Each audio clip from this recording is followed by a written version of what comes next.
Hey folks, this is our 2024 Tesla Model Y, and this is the OEM Tesla winter tire and wheel package featuring Pirelli winter Soto Zero tires in the standard 255/45 R19 size on the Gemini wheels, and we're going to be swapping those out for the Gemini wheels with the all-season tires that we already have on the car.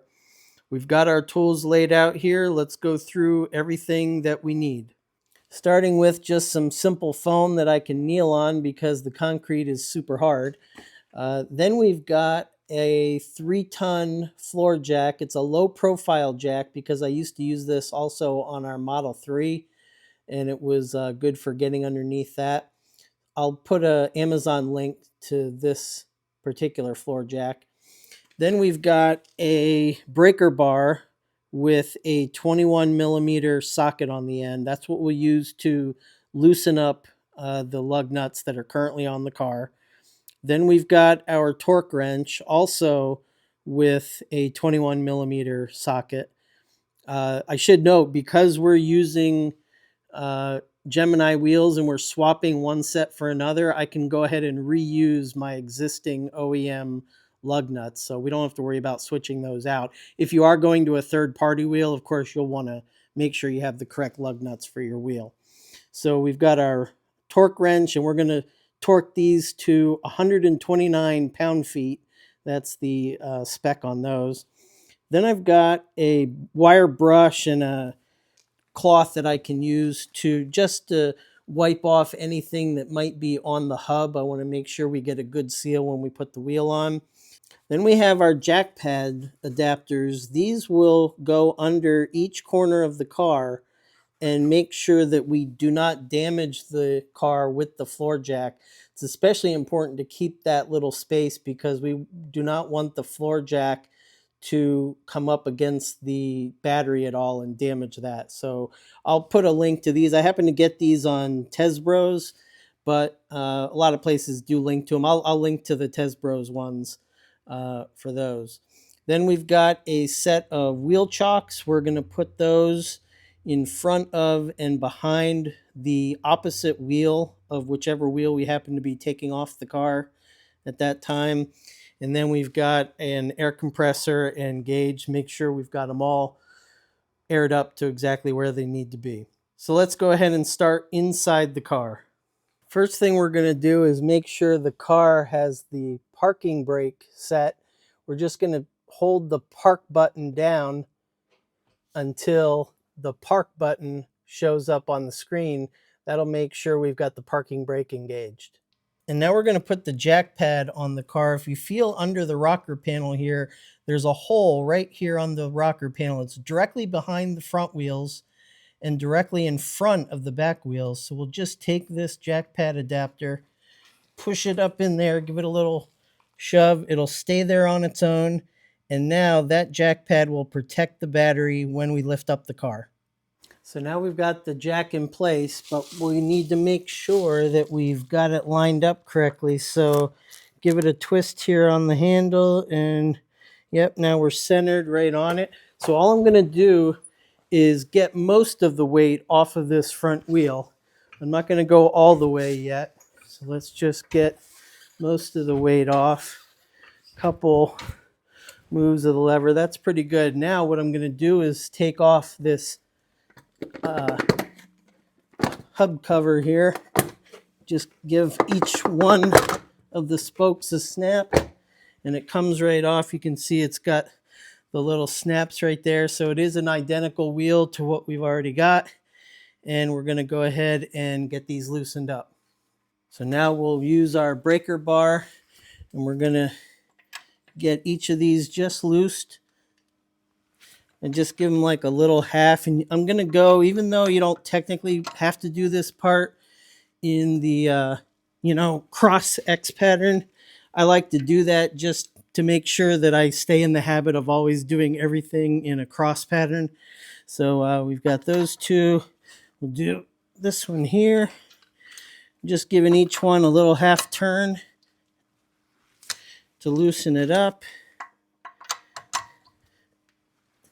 All right, so each one of those are loose, and now we can go ahead and get the rest of the wheel off the ground. There we go, we're definitely clear. Now what I like to do is use a socket to just spin these off one at a time. And put them right over here.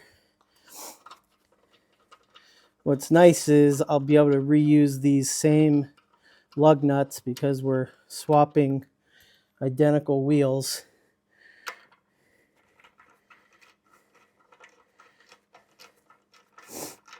And we'll get each of these spun off.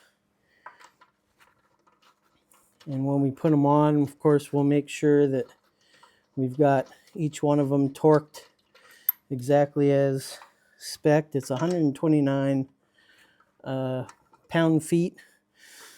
Foot-pounds, pound-feet.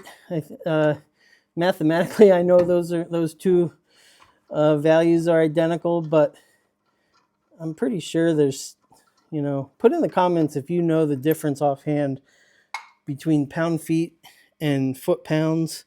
One is used for torque, the other is used for some other unit of measure that's very similar. So, all right, so now we can get this OEM off. We'll roll that aside. And now what I like to do is inspect this hub to make sure that there's nothing on it. Sometimes I do use a brush. You can get in here and get rid of any rust or dust or any kind of grime that's on there. I like to go around each one and then give it a wipe off. But it's looking pretty good, pretty clean. And everything else looks good under there. This is only a 1-year-old car, although it's got almost 60,000 on it, believe it or not. So now we can put our new wheel up to the place. I like to try to get it lined up as close as I can as I lean it in with each of the holes for the lugs. And then we just go ahead and lift it up and put it on, get her centered up. And then what I'll do is put just one on here. I'm going to hand tighten these first. I'll just get one on here just to hold the wheel.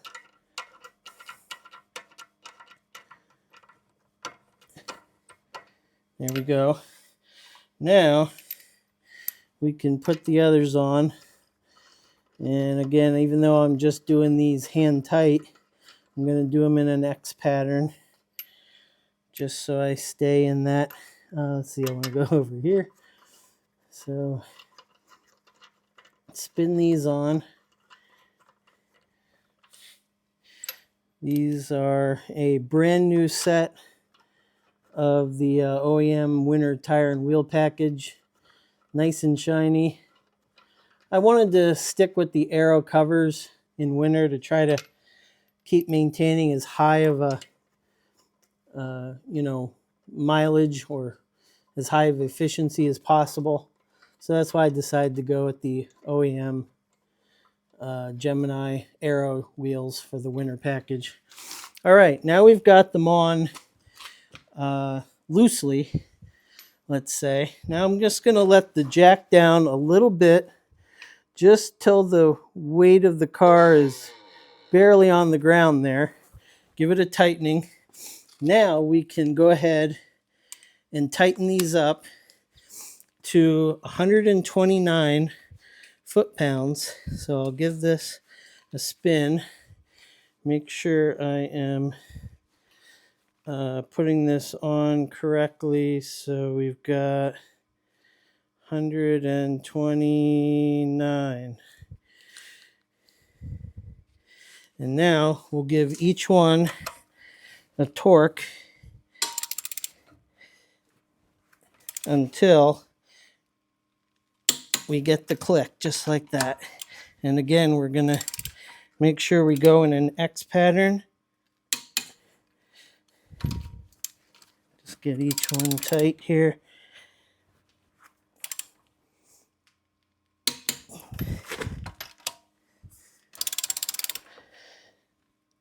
$129 foot-pounds is a fair amount of torque.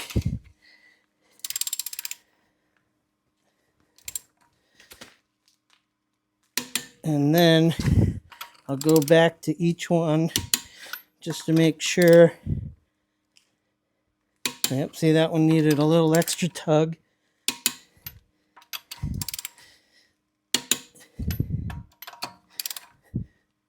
All right.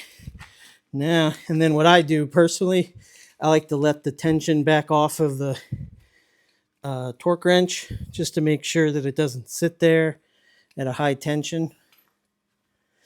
And now we can go ahead and let the car down. And we've got our new winter tire and wheel on there. So now I'm going to go around the car, do the other three, and I'll see you back of what we need to do on the inside for the settings of the car. And now, through the magic of editing, we now have all of our winter boots on the car. Everything's torqued up. I went ahead and made sure to fill up the air on each of them to 42 pounds, which is the OEM spec. Don't forget to take your jack pads off of all four corners. You don't want to leave those on there. Now let's take a look inside the car for the settings we need to make sure we check. Okay, we're back inside the car. Now we go into settings. We'll click on service, scroll down a little and click on wheel and tire. We've got wheels and we've got tires. The wheels are the 19-inch Gemini. We've just swapped identical wheels. So we're going to keep those on the Gemini. We're going to go back to tires now, and we can select our season, either all season / summer or the winter tires. Let's select winter. Under service type, this is brand new in the last few software updates. We can select that we either replaced our full set, did a tire rotation, swapped out for seasons, or replaced 1 through 3 tires. We're going to pick seasonal tire swap, and now we can hit reset. The car will do a reboot, and the next time we drive, almost immediately as soon as we leave the driveway, the car will notice that the TPMS sensors, the pressure sensors, are new, and then it'll figure out which TPMS sensor is in which corner. It'll map those all to be correct on the diagram for the car, and we'll be good to go. Last step is to just put our aero covers back on, and we're good to go. And that is how you put your winter tires on your Tesla Model Y. Hope that helps. Keep tripping. We'll see you in the next one. Bye-bye.